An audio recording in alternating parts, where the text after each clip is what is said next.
आयुष्मान भव एक अभियान है और प्रधानमंत्री जी मानवता की सेवा के लिए नहीं केवल देश में लेकिन दुनिया में जाने जाते हैं। प्रधानमंत्री जी ने 80 करोड़ लोगों को मुफ्त अनाज दिया। प्रधानमंत्री जी ने आयुष्मान भारत योजना के तहत 60 करोड़ लोगों को 5 लाख की मुफ्त इलाज की गारंटी दी। आज प्रधानमंत्री जी ने शोषितों के लिए काम किया, वंचितों के लिए काम किया, महिलाओं के लिए काम किया। तो जब प्रधानमंत्री जी का जन्मदिन 17 सितंबर है तो हमने तय किया कि 17 सितंबर से एक पखवाड़ा तक हम आयुष्मान भव अभियान चलाएंगे और ये अभियान के तहत हम आरोग्य लक्ष्य सेवा का प्रचार प्रसार करें, लोगों में आरोग्य के प्रति जागृति हो और भारत सरकार के जो कोई कार्यक्रम चल रहा है उसका मिशन मोड में इम्प्लीमेंटेशन हो, उस उद्देश्य के साथ हमने आयुष्मान भव अभियान को लॉन्च किया है।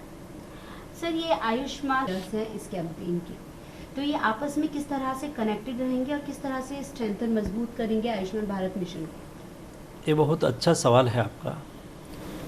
आयुष्मान भव अभियान के अंतर्गत देश में 1,17,000 से अधिक हेल्थ एंड वेलनेस सेंटर है। तो हमने तय किया है कि सभी हेल्थ एंड वेलनेस सेंटर पर आयुष्मान मेला लगेगा और ये आयुष्मान मेला में सभी गरीब और मध्यम वर्ग के लोगों को वहाँ उपचार होगा, उसका डायग्नोस्टिक होगा, उसकी ट्रीटमेंट होगी। तो वहाँ आयुष्मान मेला के माध्यम से ट्रीटमेंट होगी।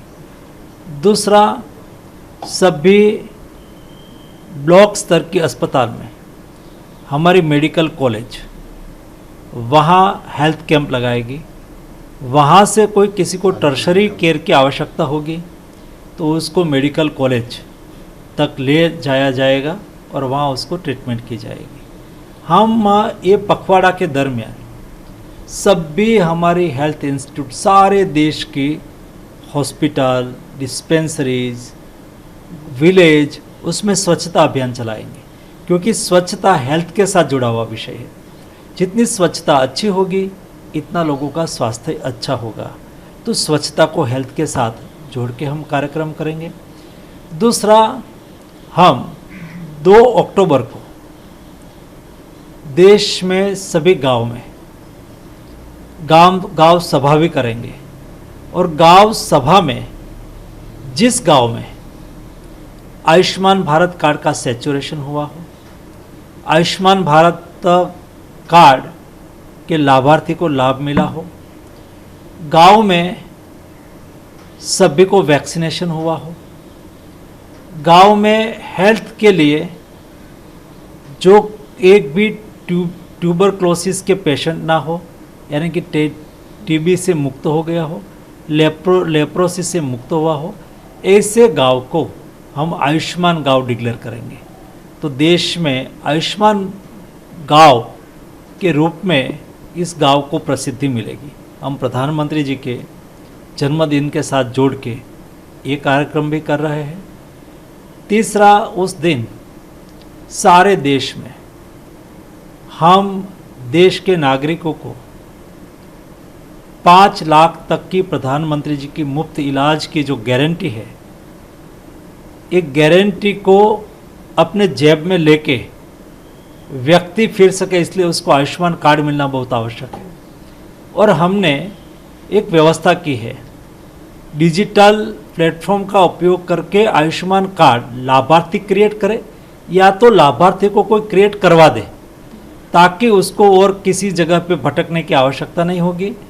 और आयुष्मान ऐप पर जाके लाभार्थी स्वयं या तो देश में हजारों ऐसे वॉलेंटियन है, आज मैं देख रहा हूँ सब लोग ये ऐप को डाउनलोड कर रहे हैं।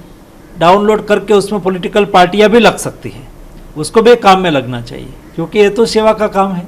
और प्रधानमंत्री जी के जन्मदिन के अवसर पर ऐसी सेवा कार्य हो, ये आयुष्मान भारत योजना के जो हमारे आयुष्मान भव अभियान है उसके जो 3 पिलर आपने कहा, एक हेल्थ मेला, एक आयुष्मान कार्ड और आयुष्मान सभा, वो 3 पर हम काम करेंगे।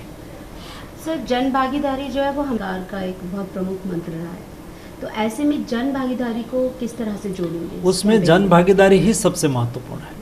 सारा अभियान ही जन भागीदारी से चलना है। जैसा हमने उस दिन तय किया है, 1 पखवाड़ा तक देश में सभी युवा लोग ब्लड डोनेशन के काम में जुड़े। देश की सभी हमारी ब्लड बैंक इस काम में लगी हुई है, उसके साथ जुड़े हुए युवा ग्रुप इस काम में लगे हुए हैं। तो सब लोग ब्लड डोनेशन करेंगे, ये जन भागीदारी हो जाएगी। उसको सेवा करने का अवसर भी मिलेगा। देश के लोगों की बीमारी में सहयोग करने का अवसर मिलेगा। हमारे देश के नागरिकों का जीव बचाने के लिए ब्लड बहुत आवश्यक है, तो ब्लड डोनेशन कैंप हम लोग भागीदारी से करेंगे। दूसरा, वर्तमान समय में ऑर्गन डोनेशन आज देश की ज़रूरत के हिसाब से 3% ऑर्गन डोनेशन हो रहा है। उसके लिए अवेयरनेस लाना बहुत आवश्यक है, और इसलिए लोग स्वैच्छिक रूप में अपना ऑर्गन डोनेट करने के लिए प्लेज लें और रजिस्ट्रेशन कराएं कि मैं मेरे मृत्यु के बाद में ऑर्गन डोनेट करना चाहता हूँ। एक बहुत बड़ा सेवा का काम है। एक व्यक्ति स्वयं इस स्वर्ग में ना रहे, ये दुनिया में ना रहे, लेकिन ना रहने के बाद भी कई लोगों को जीवन दान दे सकते हैं। तो दूसरे लोगों को जीवन दान देना एक बहुत बड़ी बात है। आप नहीं होने के बावजूद भी आपका किसी का मृत्यु हो जाता है तो उसकी आँख नहीं रहती, लेकिन उसकी आँख का डोनेशन हो गया, आईज का डोनेशन हो गया हो, तो अपनी आंखों से वो सालों तक दुनिया को देखते रहेंगे। वो स्वयं नहीं है, लेकिन दुनिया को अपनी आंखों से देखते रहेंगे। वो दुनिया में नहीं रहे, लेकिन उन्होंने हार्ट का डोनेशन दिया, तो दूसरे व्यक्ति के जीवन में हार्ट दबकता रहेगा, तो स्वयं जिंदा रहेगा। ऐसे ऑर्गन डोनेशन के प्रति लोगों में जागृति आई, इसलिए ये 15 दिन में लोग ऑर्गन डोनेशन के लिए प्लेज लें और ऑर्गन डोनेशन के लिए तैयार की गई ऑनलाइन रजिस्ट्री में अपना नाम को एंट्री करें। उसके लिए भी इस अभियान में हम लोग भागीदारी से मुहिम चलाएंगे। यानी कि प्रधानमंत्री जी ने अपना जीवन देश को समर्पित किया है, गरीब, शोषित, वंचित और पीड़ितों के प्रति समर्पित किया है। तो ये प्रधानमंत्री जी को सेवा पखवाड़ा में हम लोग क्या दे सकते हैं? तो चलो मैं प्लेज ले लूँ और मैं नहीं रहूँ तब मेरा ऑर्गन दूसरे के जीवन के लिए उपयोगी हो। मैं प्रधानमंत्री जी के जन्मदिन के अवसर पर संकल्प करूँ कि मैं मेरी एक बोतल ब्लड दे दूँ। मैं संकल्प करूँ कि मैं दूसरे का 5 आयुष्मान भारत का कार्ड क्रिएट करके दे दूँ।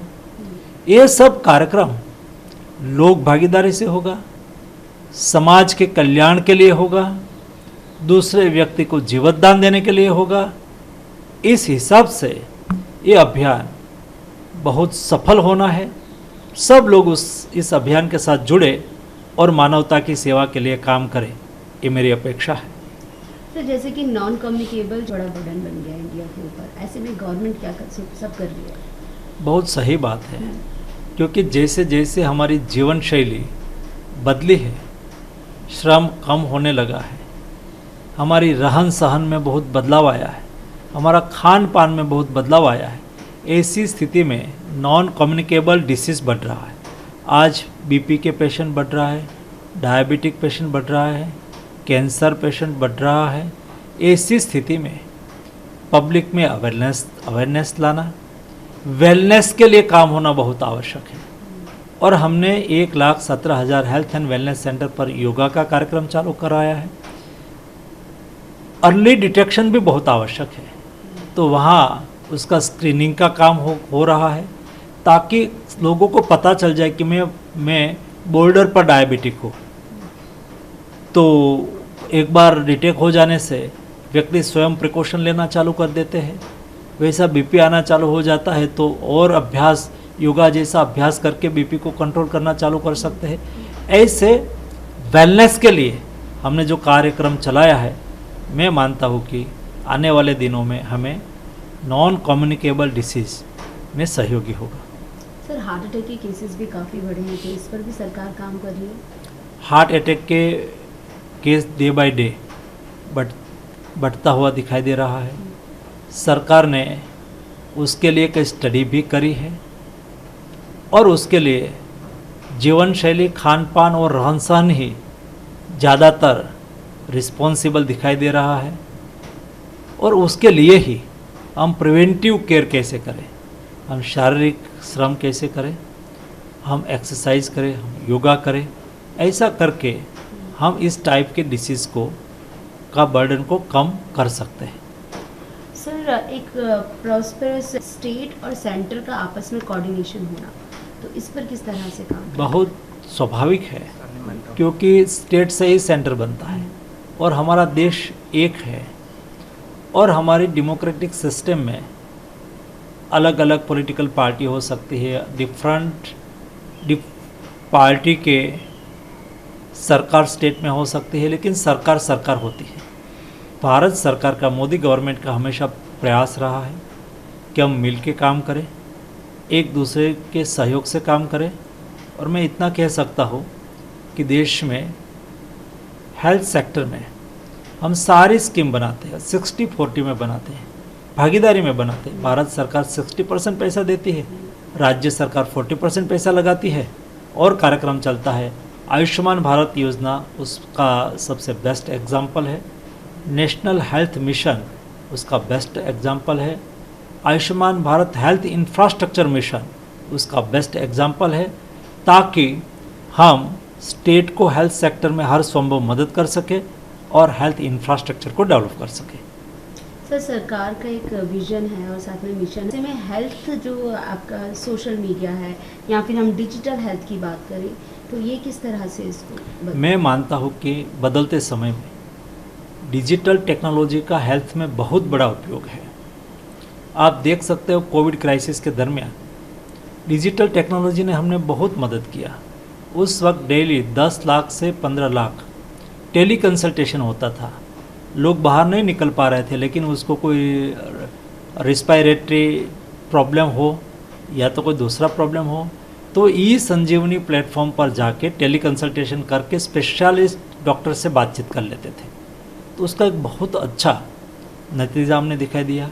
डिजिटल टेक्नोलॉजी का उपयोग आपने दूसरा भी देखा, दुनिया हैंड राइटिंग कोविड सर्टिफिकेट लेके घूमते थे और हम कोविन प्लेटफॉर्म पर रजिस्ट्रेशन करते थे और हमारे देश के नागरिक कहाँ भी जाते थे तो मैं वैक्सीनेटेड हो या नहीं हो उसको बताने के लिए वो तुरंत ही अपने मोबाइल में जाते थे, ऐप में जाके कहते थे कि मेरा फर्स्ट डोज इस डेट को लगा है, सेकंड डोज इस डेट को लगा है, उसको प्रमाण पत्र दिखाते थे, सर्टिफिकेट दिखाते थे। डिजिटल टेक्नोलॉजी का उपयोग करके अभी तो हमने डिजिटल हेल्थ मिशन चलाया है और डिजिटल हेल्थ मिशन के द्वारा हम आभा अकाउंट ओपन कर रहे हैं। आभा अकाउंट नंबर से हर व्यक्ति अपना हेल्थ का रिकॉर्ड वो रख सकते हैं, उसको फाइल लेके घूमने की आवश्यकता नहीं है।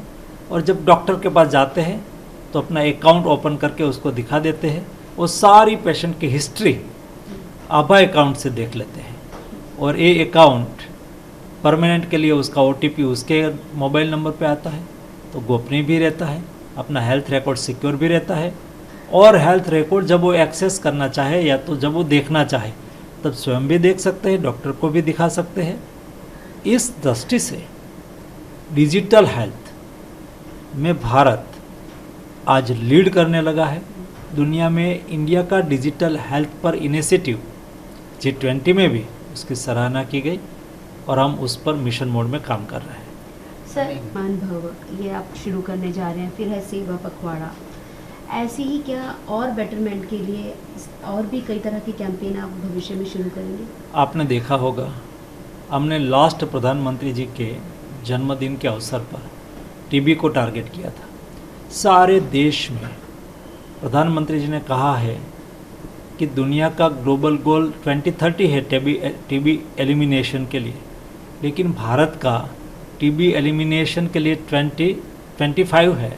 2025 अंत तक हमें देश को टीबी मुक्त करना है और ये टीबी मुक्त अभियान में लोग भागीदारी को लाने के लिए हमने प्रधानमंत्री जी के जन्मदिन को, लास्ट जन्मदिन को चूज किया था और उस वक्त से हमने अभियान को लॉन्च किया। आपने देखा होगा देश में हर लोगों ने प्रधानमंत्री जी के जन्मदिन के अवसर से चालू होने वाला सेवा पखवाड़ा के दरमियान उस वक्त 70,000 लोगों ने वो निक्षय मित्र बने थे और टीबी पेशेंट को गोद लिया था। आज उसकी संख्या 1 लाख हो चुकी है। 1 लाख निक्षय मित्र ये व्यक्ति के रूप में है, एनजीओ के रूप में है, पॉलिटिकल पार्टी के रूप में है और कॉरपोरेट सेक्टर के रूप में है। सब लोगों ने 1 लाख ऐसे व्यक्ति, संस्था, समूह के द्वारा 12 लाख पेशेंट को गोद लिया गया है और हर महीने में एक न्यूट्रिएंट फूड वाली किट उसको पहुंचाते हैं और उसको जो टीबी के पेशेंट है जिन्होंने उसको गोद लिया है उसके साथ बातचीत करते हैं, उसको सहयोग करते हैं। आज मैं देख रहा हूँ बहुत अच्छा रिजल्ट दिखाई दे रहा है।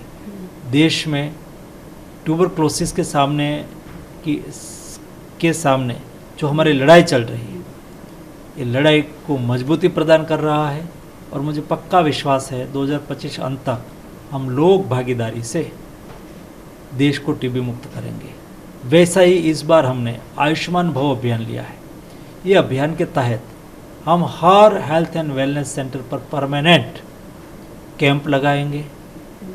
हम देश में 60 करोड़ लोगों को आयुष्मान भारत कार्ड दे देंगे ताकि व्यक्ति को कॉन्फिडेंस रहे कि मेरे यहाँ कोई बीमारी आएगी तो मेरे पास मोदी जी की 5 लाख की मुफ्त इलाज की गारंटी है। ऐसा अभियान आने वाले दिनों में देश के नागरिक को स्वस्थ रखने के लिए, देश के भविष्य के लिए हम सतत चलाते रहेंगे ताकि कोई भी देश को समृद्ध राष्ट्र बनना है तो उसकी प्राथमिकता होती है कि देश के नागरिक स्वस्थ रहे। स्वस्थ नागरिक स्वस्थ समाज का निर्माण करेगा और स्वस्थ समाज समृद्ध राष्ट्र का निर्माण करेगा। समृद्ध राष्ट्र बनाने के लिए देश के नागरिक स्वस्थ हो ये बहुत आवश्यक है। इसलिए देश के नागरिक निरोगी रहे, स्वस्थ रहे, उसके लिए समय समय पर हम ऐसे कार्यक्रम देते रहेंगे।